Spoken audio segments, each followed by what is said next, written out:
फुले आंबेडकरांना वंदन करून होऊ घातलेल्या 2024च्या विधानसभा निवडणुकीचे अधिकृत उमेदवार आदरणीय डॉक्टर हिकमतदादा उढाण आणि आदरणीय मंच सगळ्याचे नाव न घेता मी थोडक्यात भाषणाला सुरुवात करतो।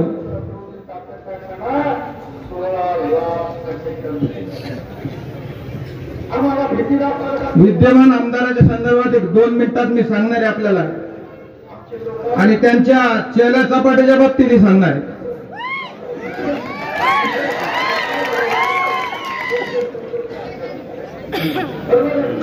समर्थ सहकारी साखर कारखान्याची स्थापना स्वर्गीय अंकुशराव टोपेंनी 35-40 वर्षापूर्वी केली। मित्रांनो,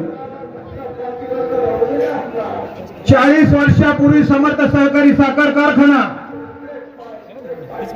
स्थापन करून शेतकऱ्याला कसं सुखी करता येईल, आपल्या शेतकऱ्याला कष्टकऱ्याला हातभार कसा लावता येईल यासाठी त्यांनी कारखान्याची उभारणी केली होती। आणि स्वर्गीय अंकुशराव टोपे साहेबांच्या नंतर त्यांचे पुत्र राजेश टोपे साहेबांनी 1999 ला विधानसभेचा पहिला नामांकन भरताना शपथपत्र दाखल केलं आणि त्या शपथपत्रामध्ये आपली प्रॉपर्टी 5 कोटी रुपये, त्यांच्या 5 कोटी रुपये 1999, 2004, 2004 च्या नंतर 2009, 2014, 2019 आणि 2023-24 म्हणजे 5 पंचवार्षिक विधानसभेमध्ये 5 कोटीचे 123 कोटी रुपये संपत्ती झालेली। मित्रांनो, 123 कोटी संपत्ती म्हणजे 100 पट वाढणारी संपत्ती कुठून आली? मला सवाल आहे आमदाराला, ही संपत्ती आली कुठून? समर्थ कारखाना 2015 मध्ये तुम्ही कर्जमुक्त दाखवला। 2015 मध्ये 18 लाख पोते साखर गोडाऊन मध्ये पडून होती। 18 लाख पोत्याचे 2000 रुपयांनी किती होतात मित्रांनो? त्याची तुम्ही हिशोब लावा। त्यानंतर इथेनॉलसाठी 2023 ला केंद्र शासनाने बंदी आणली आणि राजेश टोपे हायकोर्टामध्ये गेले। हायकोर्टामध्ये त्यांनी शपथपत्र दाखल केलं, 200 कोटी रुपये कारखान्यावर कर्ज दाखवलं। ही तुमची आमची फसवणूक नाही का? ही तुमची आमची फसवणूक नाही का मित्रांनो? सर्व शेतकऱ्याची, कामगारांची, कष्टकऱ्यांची, ऊस उत्पादकांची आणि सगळ्यांची। अतिशय खोटारडा माणूस, अतिशय नीच माणूस, अतिशय फसवेगिरी करणारा माणूस, रक्ताच्या नात्याला सुद्धा विसरणारा माणूस आहे। त्याच्यावर स्वतःच्या पोरावर सुद्धा विश्वास नसणारा माणूस म्हणजे राजेश टोपे। अतिशय घातक माणूस आहे। त्याने तुम्हाला सांगतो, समर्थ कारखान्यामध्ये त्यांचे सर्व ज्येष्ठ मंडळी आहेत, त्यानंतर त्यांचे हजारो कार्यकर्ते। मग का नाही केलं त्यांना समर्थ कारखान्याचं चेअरमन? वयाची मर्यादा पाळून तरी चेअरमन करणं गरजेचं होतं ना? का नाही केलं चेअरमन? स्वतःच्या 20 वर्षाच्या मुलीला दिशा राजेश टोपे यांना त्यांनी चेअरमन केलेले। दिशा राजेश टोपे आज कोण आहे? कारखान्याची चेअरमन। म्हणजे याचा विश्वास तुमच्या आमच्यावर आहे का? सांगा, हात वर करून सांगा, त्याचा विश्वास आहे का आपला? अतिशय घातक माणूस, अविश्वासी माणूस, कोणावर विश्वास नसणारा माणूस हा कारखान्याला। याच्यामध्ये आता यांचे वय झाले 70, 75, 80 वर्षाचे वय झाले। एकतर्फी प्रेम करणारे लोक आहेत मित्रांनो हे। अरे तुम्ही दगड निर्जीव लोक आहेत तुम्ही, तुमच्यामध्ये काही जीव आहे का नाही? सगळ्यांनी ह्या वेळेस विरोध केला पाहिजे। सगळ्या संस्थांमध्ये घोटाळा करणारा अतिशय घाणेरडा माणूस आहे। तुम्हाला मी थोडक्यात सांगतो, समर्थ सहकारी बँकेचा चेअरमन कोण आहे? समर्थ सहकारी बँकेचा चेअरमन कोण आहे? तनुजे कोण आहे? त्यांचा कामगार त्याचे संचालक कोण आहे? मनीषा राजेश टोपे, बरोबर आहे? मनीषा राजेश टोपे। समर्थ तुमच्या मध्यवर्ती सहकारी जिल्हा बँकेचा चेअरमन कोण आहे? सतीश टोपे। कोण आहे? सतीश टोपे। मच्छोदरी शिक्षण संस्थेचा चेअरमन कोण आहे? अध्यक्ष कोण आहे? राजेश अंकुशराव टोपे. उपाध्यक्ष त्यांचे सचिव कोण आहेत? मनीषा राजेश टोपे. त्या संस्थेचे सदस्य कोण आहेत? संग्राम देसाई. कोण आहेत? जावई. कोण आहे? जावई. ऐकू येतं ना सगळ्याला? त्यानंतर पडवळ, विक्रम पडवळ. विक्रम पडवळ कोण आहेत मित्रांनो? सासरे. अशा संस्थेचा कारभार जर तुमच्या आमच्या कुठल्या मतदारावर कार्यकर्त्यावर विश्वास नसणारा आमदार, अहो तुम्ही ह्या सहकारी संस्थांमध्ये, सहकारी कारखान्यामध्ये, सहकारी बँकामध्ये, आमच्या सर्व शिक्षण संस्थांमध्ये आमचा जर एखादा कार्यकर्ता मतदार कोणीतरी घ्यायला पाहिजे ना, नाहीतर काढा ना खाजगी संस्था, खुशाल तिकडे करा ना तुमच्या याद्या, घराच्या नातरुंडाच्या, पतरुंडाच्या, पुन्हा कोणा एखाद्याच्या. अरे विश्वासच नाही तुमच्या कोणावर. तुम्ही एकही संस्था जिवंत ठेवली नाही. मच्छोदरी शिक्षण संस्था बंद काढली, मुंबई मधलं कॉलेज विक्री केलं, दूध संकलन केंद्र घनसावंगीचं समर्थ दूध संकलनामध्ये विलीन केलं. जमिनी हडपणारा जमीन सम्राट आहे. मच्छोदरी शिक्षण संस्थेला जालन्याला LICच्या बाजूला हो घातलेल्या कॉलेजमध्ये 50 एकर जमीन त्यांनी हडपली. त्याच्यानंतर 27 एकर जमीन सैनिकी शाळेसाठी हडपली. मच्छोदरी शिक्षण संस्थे अंबडसाठी 10 एकर जमीन हडपली. त्याच्यानंतर समर्थ कारखाना, तर तुम्हाला सागर कारखाना माहित आहे तुम्हाला, मी विचारानं 10,000 रुपये एकरी प्रमाणे पैसे देऊन शेतकऱ्याची लुबाडणूक करून 150 एकर जमीन हडपली. गायरान 150 एकर जमीन हडपली. काय करायचं 300 एकर तुम्हाला समर्थ कारखान्याला, सागर कारखान्याला 500 एकर, 1000 एकर.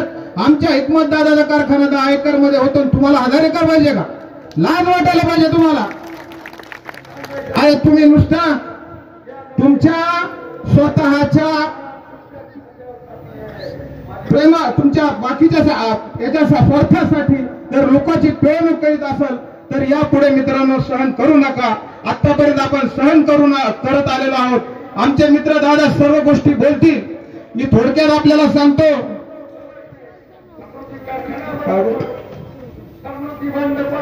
हे मागचं घाडग्याचं बंद पडलं का नाही? काय आवाज सगळे डिस्टर्ब करायला लागले.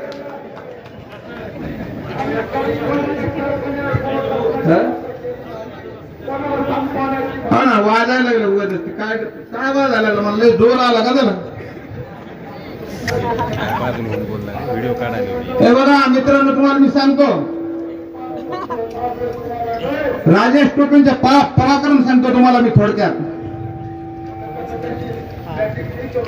त्यांच्या 50 एकर पाथरवाला बुद्रुकच्या जमिनीमध्ये 50 एकर जमीन पाथरवाले 50 एकर जमिनीत तुरीची लागवड केली. तुरीची तूर लागवड 50 एकर केली.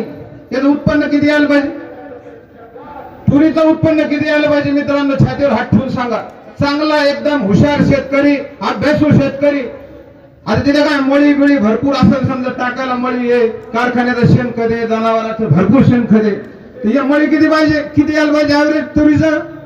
50 एकरी किती यायला पाहिजे? 8 क्विंटल, 10 क्विंटल, 12 क्विंटल. अहो 50 एकर मध्ये 4000 एक क्विंटल तुरीचा घोटाळा केला. 4000 क्विंटल. महाबीजला बघा, महाबीजला तुम्ही आता हायकोर्ट याचिका त्यावेळेस दाखल केलेली आहे. आज बी ती केस चालू आहे. 4000 क्विंटलचा घोटाळा महाबीज मध्ये केलेला आहे. त्याच्यानंतर तुमच्या माहितीसाठी सांगतो, स्वर्गीय अंकुशरावजी टोपे साहेबांचा कारखान्यावर पुतळा उभा केला मित्रांनो. स्वर्गीय अंकुशराव टोपेंचा कारखाना उभा केला. तर त्या कारखान्यावर पुतळा उभारणीच्या वेळेस शिक्षकाच्या पगारातून एक महिन्याचे पगार, कोणाचे 10 दिवसाचे पगार, कोणाचे 4 दिवसाचे पगार, कोणाचे 8 दिवसाचे पगार कपात करून स्वर्गीय अंकुशराव टोपेंचा पुतळा उभा केला. लाज वाटायला पाहिजे आमदाराला. अरे ते पैसे तुम्ही कारखान्याच्या बिलातून, पुन्हा आमच्या बिलातून कपात करून वसूल केले. ही सगळ्यांची घोर फसवणूक आहे, हे तरी लक्षात घ्या. तर मित्रांनो, मी थोडक्यात माझं 1-2 मिनिटात आटपतो. गोदावरी आणि दुधना पट्ट्यामध्ये दोन्ही नद्याच्या मधला आपला विधानसभा मतदारसंघ आहे मित्रांनो, दोन्ही नद्याच्या मधला. तर 25 वर्षापासून आमदार कोण आहे? कोण आहे आमदार? 25 वर्षापासून आमदार कोण आहे? आवाज द्या. राजेश टोपे. मग समर्थ कारखान्याचा चेअरमन कोण आहे? दिशा टोपे. बरोबर आहे. मध्यवर्ती बँकेचं कोण आहे? सतीश टोपे. यशवंतराव चव्हाण प्रतिष्ठानचं कोण आहे? राजेश टोपे. उपाध्यक्ष मनीषा टोपे. मच्छोदरी शिक्षण हा रिपीट विषय झाला. खोलेश्वर बहुउद्देशीय संस्थेचा अध्यक्ष कोण आहे? राजेश टोपे. समर्थ बँक संचालक कोण आहे? मनीषा टोपे. पाथरवाल्याच्या सरपंच श्रीमती कोण आहेत? निलिमा सुभाष टोपे. आणि एवढंच नाही मित्रांनो, अरे कारखान्याच्या गणेश मंडळाचा सुद्धा अध्यक्ष राजेश टोपे. कारखान्याच्या गणेश मंडळ. मग की लाज वाटायला पाहिजे की नाही या माणसाला? काय करता रे तुम्ही? आता इतक्या दिवस तुम्ही गणेश मंडळाचा सुद्धा अध्यक्ष पाहिजे. यशवंत सहकारी सूतगिरणी बंद पडली, 100 कोटी कर्ज आहे. तीर्थपुरीतलं शीतकिरण केंद्र बंद पडलं. केंद्रातल्या मशिनरी सुद्धा गायब झाल्या. पाथरवाल्यातलं गोपालन केंद्र बंद पडलं. अरे मेलेल्या गाईचं अनुदान सुद्धा तुम्ही ढापलं. स्वर्गीय अंकुशराव टोपे साहेबांनी उभारलेल्या मुंबई येथील वाणिज्य महाविद्यालय विकून सुद्धा तुम्ही मोकळे झाले. अभियांत्रिकी महाविद्यालय बंद पडली. मार्केट कमिटी जी की शेतकऱ्यांच्या जिव्हाळीची संस्था आहे, दोन्ही मार्केट कमिटीच्या मालकीचे व्यापारी गाळे भूखंड विक्रीमध्ये आमदार व त्यांच्या कार्यकर्त्यांनी गाळे असतील, प्लॉट असतील, व्यापाऱ्याकडून 1.5 लाख रुपयाची जास्तीची लाच घेऊन वसूल केले आणि मार्केट कमिटीची आर्थिक लूट केली. खाजगी वजन काट्यामध्ये ट्रॅक्टर गाडीचे वजन करताना 50 रुपये घेता, तर मार्केट कमिटीच्या मालकीच्या वजन काट्यावर ट्रॅक्टर गाडीचे वजन करताना 100 रुपये का घेता? शेतकरी व्यापारीची दिवसा ढवळ्या लूट का करता? मार्केट कमिटी कार्यकर्त्यांना पोचण्यासाठी मलाईदार कुरण झालेले मित्रांनो. हे आमदार टोपे 1999 ते 2024 या काळात आमदार कोण? कोण आहे आमदार? राजेश टोपे. मतदारसंघातील प्रश्न सुटला का मित्रांनो? रस्त्याचा मतदारसंघातील प्रश्न सुटला का रस्त्याचा? हो किंवा नाही सांगा. विजेचा प्रश्न सुटला का? आरोग्याचा प्रश्न सुटला का? सरकारी शाळाचा प्रश्न सुटला का? मतदारसंघाची स्मशानभूमी असेल, कब्रस्तान असेल, दफनभूमी असेल, याचा प्रश्न सुटला का? मतदारसंघातील दलित आदिवासी बांधवांना सिलिंग जमिनीचा प्रश्न सुटला का? मतदारसंघातील ओबीसी भटके विमुक्त दलित आदिवासी अल्पसंख्याक बांधवांना लोकसंख्येच्या प्रमाणात स्वतःच्या संस्थेत रोजगार उपलब्ध करून दिला का? हो किंवा नाही सांगा ना. मतदारसंघातील खुल्या प्रवर्गातील बांधवांना लोकसंख्येच्या प्रमाणात स्वतःच्या संस्थेत रोजगार उपलब्ध करून दिला का? अरे राजेश टोपे 25 वर्षापासून सर्वसामान्य नागरिकांना गोड बोलून थापा मारल्या शिवाय काही केले नाही या माणसाने. शेतकरी सभासदांना बोडका करून, सहकारी संस्थांची लूटमार करून फक्त स्वतःच्या कुटुंबियाचा विकास केला. मुंबई, पुणे, संभाजीनगर 5 स्टार औद्योगिक वसाहतीमध्ये स्वतःच्या कंपन्या उभ्या केल्या. मुंबई, पुणे, संभाजीनगर शहरामध्ये व्यापारी भूखंड, हॉटेल्स, रहिवासी इमारती, हिल स्टेशनवर आलिशान फार्म हाऊस, हायवे टच जमिनी प्रचंड मोठ्या प्रमाणात घेऊन ठेवल्या. म्हणून बदल हवा. सर्वसामान्य माणूस केंद्र बिंदू म्हणून त्याचे कुटुंबाचे सामाजिक आर्थिक स्तर उंचावण्यासाठी बदल हवा मित्रांनो. दीनदुबळ्या दलित आदिवासी अल्पसंख्याक बांधवांचे आर्थिक व सामाजिक जीवन उंचावण्यासाठी, मुख्य प्रवाहात आणण्यासाठी मित्रांनो बदल हवा. जनहितासाठी बदल हवा. महिलांच्या हक्कासाठी बदल हवा. गावाच्या सार्वभौम विकासासाठी बदल हवा. गावागावात सामाजिक सलोखा राखण्यासाठी बदल हवा. गावाचं गाव पण टिकवण्यासाठी बदल हवा. आगामी काळात महायुतीचे सरकार येणार आहे, सत्तेवर येणार आहे. आदरणीय दादा 15 ते 20 हजार मताने येणार आहेत मित्रांनो. आणि आम्ही सुद्धा तीर्थपुरीच्या पंचक्रोशीतील सर्व मतदार मायबाप बंधू भगिनींना माझी विनंती आहे की या अशा अतिशय शांत स्वभावाचा माणूस, अतिशय शिक्षित माणूस, मुख्यमंत्र्याचा पीएस राहिलेला माणूस, मंत्रालयाच्या सगळ्या छोट्यापासून ते मोठ्या कामकाजापर्यंत माहिती असणारा माणूस, शून्यातून विश्व करणारा माणूस, अशा माणसाची गरज आपल्याला आपल्या मतदारसंघाच्या मित्रांनो. आपण उद्याच्या 20 तारखेला मायबाप जनतेला माझी हात जोडून विनंती आहे की निश्चितप्रमाणे आपण 20 तारखेला धनुष्यबाणाच्या बटनापुढे कसा कसा बटन दाबून विजय करावं एवढी आग्रहाची विनंती करतो। आणि हा खोटारड्या माणसाला यातून हद्दपार आपल्याला करायचंय। आणि याचे बगल बच्चे म्हणतात नगर पंचायत मध्ये हे मॅनेज झाले, 10 कोटी रुपये घेतले। अरे भांड्यांनो, आम्ही तांबड्या पैसे सुद्धा घेणारे नाहीत, आम्ही आमचे मुडके कापून टाकू, रक्त वाहू, पण त्या पैशाला शिवणारे नाहीत हरामखोरांनो, एवढं लक्षात ठेवा। आणि परत एकदा सांगतो, उद्याच्या 20 तारखेला आपल्याला आदरणीय दादाला प्रचंड मताने विजयी मताने विजयी करायचे। आणि पुढचं कामकाज आम्ही आमच्या खांद्यावर घेऊन मित्रांनो, तुमच्या घराचे स्वप्न असतील, तुमचे रस्त्याचे स्वप्न असतील, तुमचे पाण्याचे स्वप्न असतील, तुमचे विजेचे प्रश्न असतील, तुमचे पोलीस स्टेशनचे प्रश्न असतील, त्यांच्या वेळी आज महाराष्ट्राचे पोलीस महासंचालक आहेत, तुम्हाला लागण ते PSI, लागण ते PI, DSP, तहसीलदार, जिल्हाधिकारी सगळ्याच गोष्टी आपल्यात राहणार आहेत मित्रांनो। कुठल्याही काडी मात्र शंका घेऊ नका आणि प्रचंड मताने 20 तारखेला धनुष्यबाणावर बटन दाबून आदरणीय डॉक्टर हिकमत दादांना विजयी करा, एवढं शहर आपल्याला देतो।